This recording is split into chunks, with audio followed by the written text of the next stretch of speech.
अल्हम्दुलिल्लाह अल्हम्दुलिल्लाहि नहमदुहु व नस्तईनुहु व नस्तगफिरुह व नऊज़ु बिल्लाहि मिन शुरूरि अनफुसिना व मिन सय्यिआति अमालिना मन यहदिहिल्लाहु फला मुदिल्ल लहु व मन युद्लिल फला हादिय लहु व अशहदु अल्ला इलाहा इल्लल्लाहु वहदहु ला शरीका लहु व अशहदु अन्ना मुहम्मदन अब्दुहु व रसूलुहु अम्मा बाद फ़इन्ना खैरल हदीसी किताबुल्लाह व खैरल हदी हदियु मुहम्मदिन सल्लल्लाहु अलैहि वसल्लम व शर्रल उमूरि मुहदसातुहा व कुल्लु मुहदसतिन बिदअ व कुल्लु बिदअतिन ज़लाला व कुल्लु ज़लालतिन फिन्नार। अल्लाहुम्मा सल्लि अला मुहम्मदिन व अला आलि मुहम्मदिन कमा सल्लैता अला इब्राहीम व अला आलि इब्राहीम इन्नका हमीदुम मजीद। अल्लाहुम्मा बारिक अला मुहम्मदिन व अला आलि मुहम्मदिन कमा बारकता अला इब्राहीम व अला आलि इब्राहीम इन्नका हमीदुम मजीद।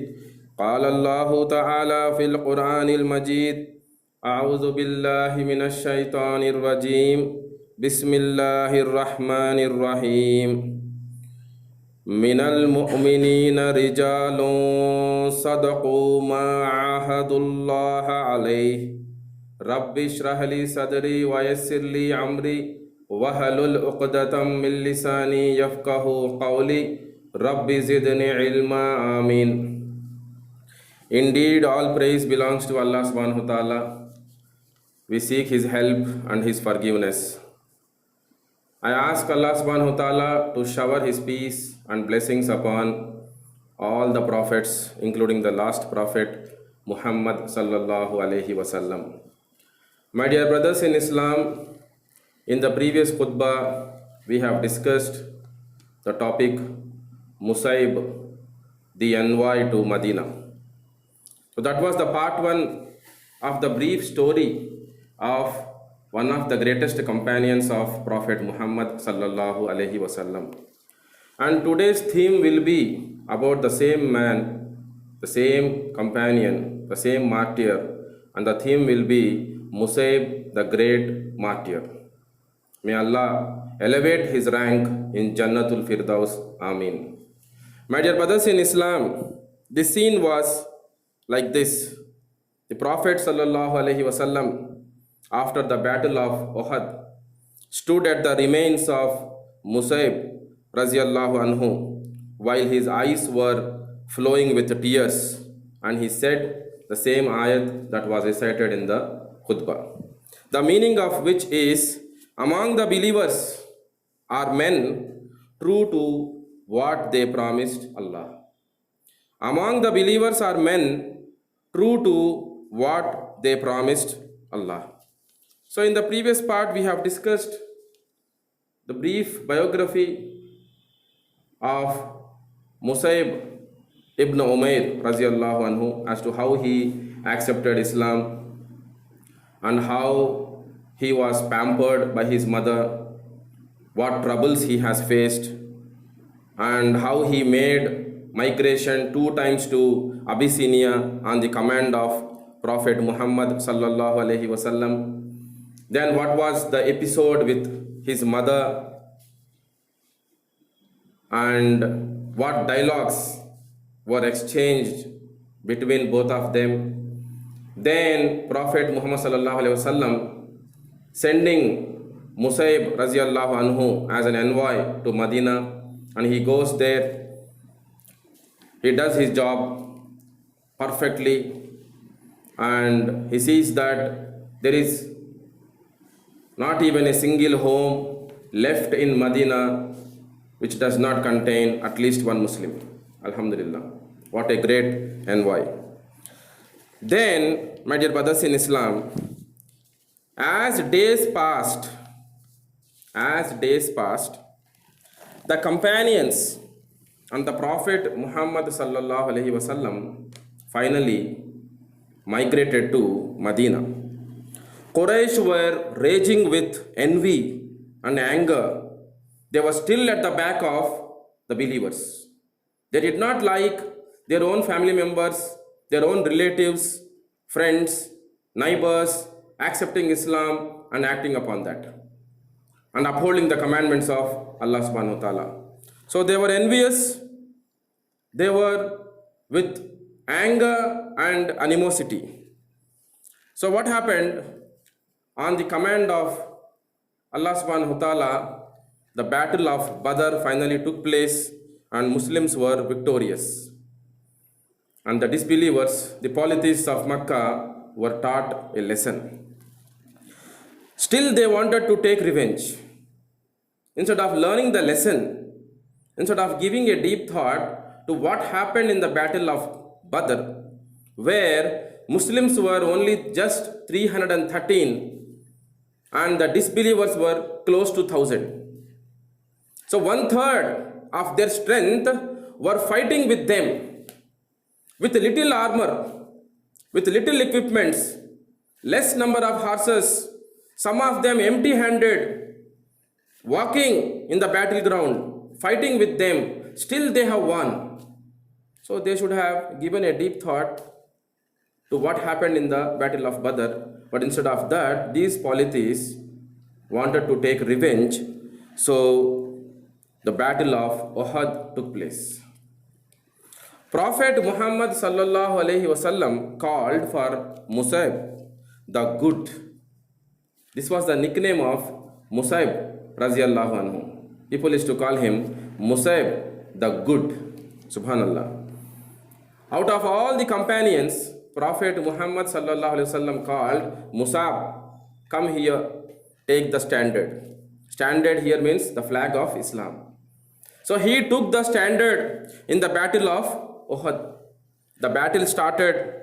Some of the archers disregarded the orders of Muhammad sallallahu alaihi wasallam by leaving their positions on the mountain when they saw the polytheists withdrawing as if they were defeated. So they misunderstood the scene.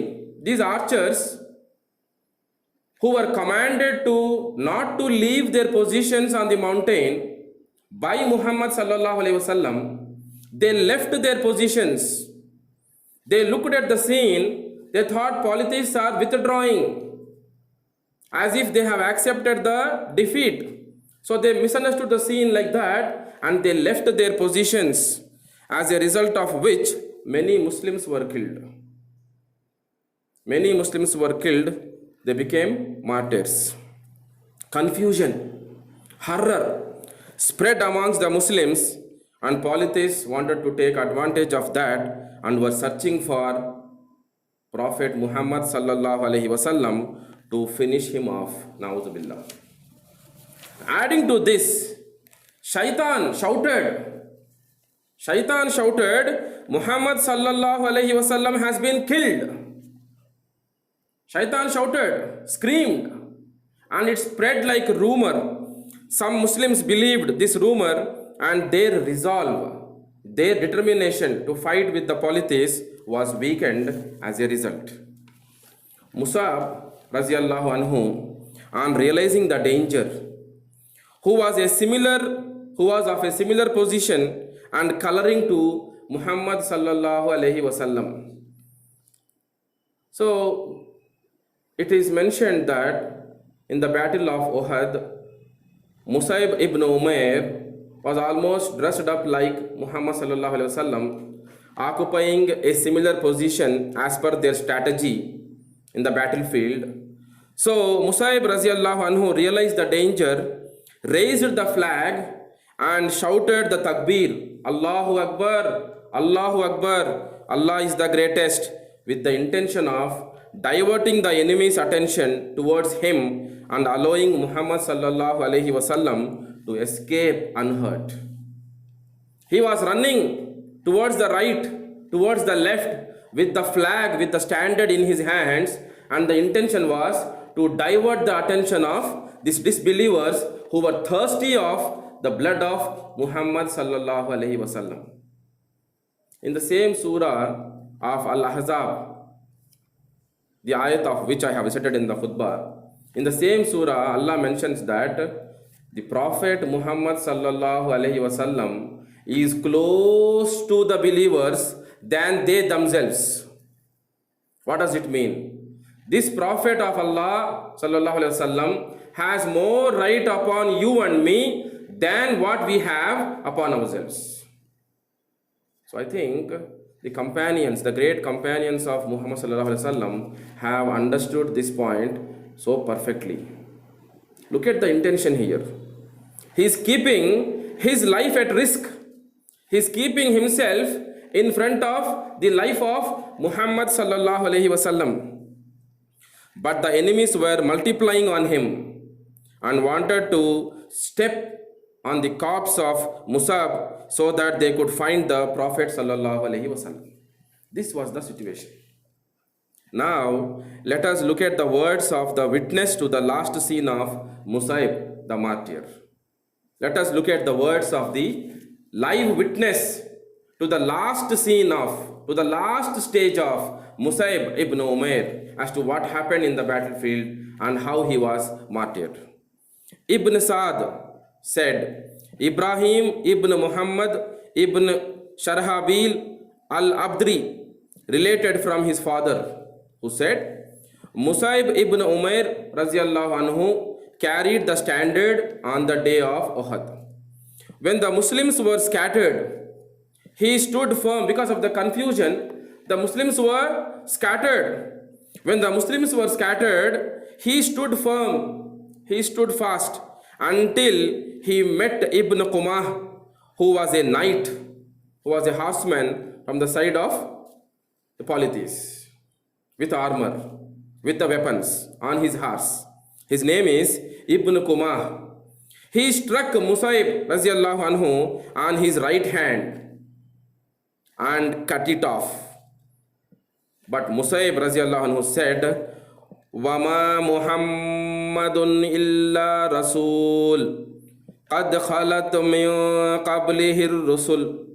He said, Muhammad sallallahu alayhi wasallam is not but a messenger. Muhammad sallallahu alayhi wasallam is no more than a messenger. Messengers have passed away before him. He carried the flag, the standard, with his left hand and leaned on it. You can imagine the pain.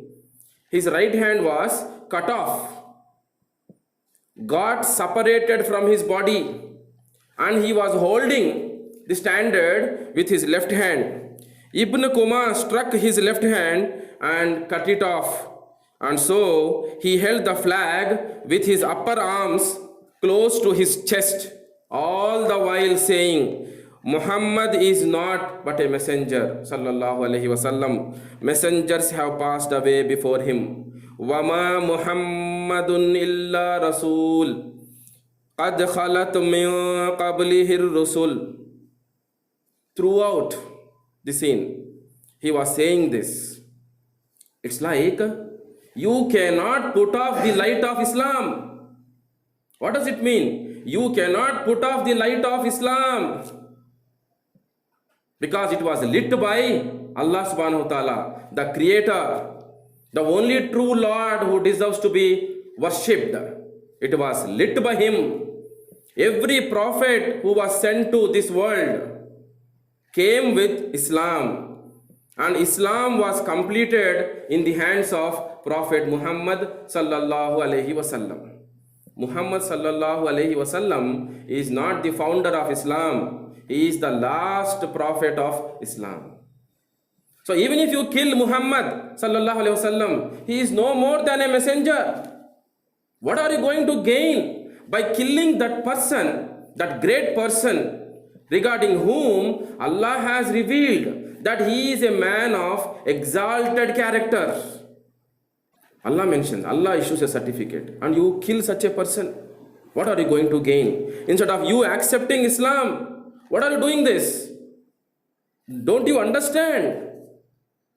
This might be the meaning behind this saying of Musab raziyallahu anhu, and Allah knows best. We are just trying to interpret as per the scene. Then a spear went through him. A spear went through him, and he did not allow the flag to fall down while he had breath in his chest. Subhanallah. As long as he was alive, the air was dangling in his windpipe. He did not allow, you can imagine the scene. His hands were chopped off and he was holding the flag towards his chest with his upper arms. These parts of his hands like this. He was holding the flag close to his chest. And he did not allow, even when the spear went through him, through his body, he did not allow the standard to fall down, as long as the wind was dangling in his windpipe, as long as he was breathing. Musayib fell, and then the flag. He fell first, then the flag. After the battle, the companions and Muhammad sallallahu alaihi wasallam found the corpse of the martyr with his face in the dust. His face was into the dust, as if he feared to look while harm fell on the Prophet sallallahu alaihi wasallam. So people have interpreted that scene. It's like when you love someone so much, you will not die, you will not think of even dying without assuring yourself of their security, the security of the other person. So perhaps he hid his face so that he would avoid the scene. Or perhaps he was feeling ashamed when he fell as a martyr before making sure of the safety of the Prophet of Allah sallallahu alaihi wasallam, and before serving to the very end, guarding and protecting him. What a love and what a commitment of this great martyr. Khabbab Raziallahu anhu says, he is one of those, Musayib Raziallahu anhu is one of those who passed away without enjoying anything in this life. He did not leave behind anything. He did not leave behind anything except a sheet of shredded woolen cloth that he was wearing. So that only cloth that he was wearing. If we covered his head with it, his feet were uncovered. If we covered his feet with it, his head was uncovered. Then the Prophet ﷺ said, cover his head with it and put lemongrass on his feet. That's how he was shrouded. That's how he was shrouded. Then he ﷺ gave a sad look at the garment in which he was shrouded and said, I saw you at Makkah, and there was not a more precious jewel nor more distinguished one than you, and here you are bareheaded in a garment. And here you are bareheaded in a garment. Then the Prophet ﷺ looked at all the martyrs and said, the Prophet of Allah sallallahu alaihi wasallam witnesses that you are martyrs to Allah on the day of resurrection. So I am going to stand as a witness on the day of resurrection, on the day of judgment, that all of you have died as martyrs. So my dear brothers in Islam, Alhamdulillah, we got admission to Islam just by birth. All the Muslims from Muslim families whose parents are Muslims, all of us, we became Muslims just without any efforts. But look at these people. Look at these people, how hard they struggled. They shed their blood. They gave up their life. They sacrificed everything of this world. And today, Islam has reached every corner of the world. Every fourth person in the world is a Muslim as per the statistics. Every fourth person is a Muslim. And today we have taken Islam as a very light thing, not a serious issue. Even parents are not bothered. Their relatives are not bothered. We are just imitating the disbelievers who don't even know who their Lord is. Instead of they thinking about us, thinking about our deen, our way of life, by looking at our appearance, by looking at our behavior, by looking at our priorities, the principles that we follow, the way we conduct with them, we are imitating them. May Allah forgive us, may Allah make us learn lessons from these kind of stories of the companions of Muhammad sallallahu alaihi wasallam. When Musayib's wife Hammana bint Jahash Raziallahu anha heard about the death of her brother and maternal uncle, she replied, Inna lillahi wa inna ilayhi raji'un. When she heard the death of her own brother her uncle, maternal uncle, in the same battlefield of Uhud, she replied like every Muslim was asked to respond in such a manner whenever any mishap happens, whenever any difficulty they have to face, we have to say what? Inna lillahi wa inna ilayhi rajiun. Verily we belong to Allah and verily our return is to Him. The problems of this world are temporary. Allah is the true owner of everything. Nothing around us, nothing inside us, including our own body, belongs to us. Everything belongs to Allah subhanahu wa ta'ala. So all the problems of this world are temporary. One day I have to return to Him, and that is also for sure. If I lose anything here, if I have to face anything unjust here, Allah will do the justice on the day of judgment. That should be the belief of a Muslim. So she readily said, Inna lillahi wa inna ilayhi rajiun. But when she heard about the death of her husband, Musayib the good, Musayib the envoy, Musayib the martyr, Musayib the flower of Makkah, she shouted and cried. She could not say, Inna lillahi wa inna ilayhi rajiun immediately. Look at the amount of pain. Such a great man. What must be her feelings towards such a great man who has sacrificed everything for the sake of Islam? Who never tried to satisfy his desires. Never gave. He did not give preference to his desires, his priorities. Always upholding the commandments of Islam. May Allah forgive all of our sins. May Allah unite all of us in Jannatul Firdaus. Ameen. May Allah make us learn lessons from these kind of the stories of the real stories of the companions of the prophets and the prophets' stories also. May Allah give steadfastness to our feet. May Allah forgive our parents, our kith and kin, our friends and relatives. Ameen. Wa akhiru dawana anil hamdulillahi rabbil alamin.